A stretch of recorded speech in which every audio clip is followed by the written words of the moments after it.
this lick is from Trey Anastasio.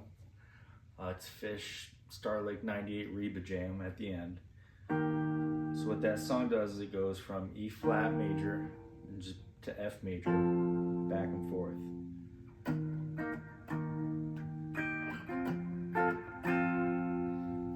And essentially is E Lydian, which is the same parent scale as B flat major. Music theory wise, what that does, and the mode wise, the feel that gives you is it gives you a sharp 4 on that E flat. So instead of it's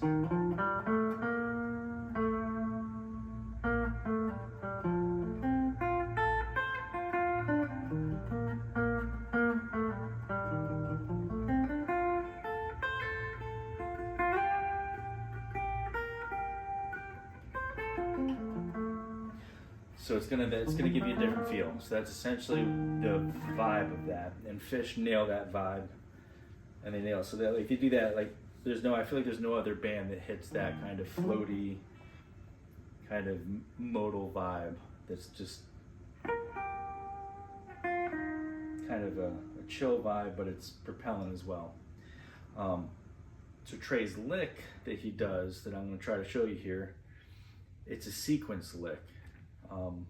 And I remember a couple years ago trying to figure out how Jerry Garcia would kind of float through the scales. You know, it wasn't like he wasn't just running the scales, they would kind of float. And I finally figured out he was doing sequences or patterns. He would take 4 notes and then start on another note and do the same.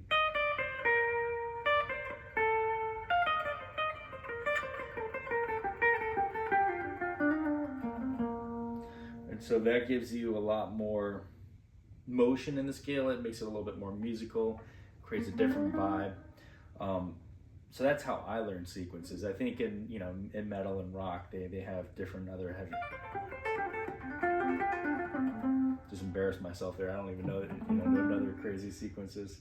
But back to Trey. So what he's doing in his sequence that's different is he does a sequence of 3. He hits 3 notes, and on the 3rd, he hits it twice. And I feel like that's what separates it and gives it kind of that very exciting kind of propellant motion. You know, it's building in intensity without having to, do crazy licks or anything too intense. It's still kind of got that floaty vibe, that Lydian floaty vibe, but it's not as it's going somewhere. So I think he starts on the 7th of E flat, and then goes to E flat, and then goes to the 2nd of that chord, and then he goes back down 1. Now you're on the 3rd, sharp 4, 5, 6, back to that 7, on the root, on the 2nd,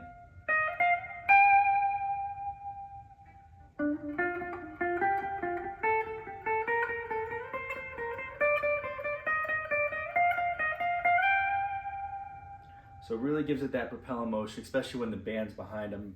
They're an incredible band, so you have everybody kind of help lifting him up, so he just kind of soars and floats away.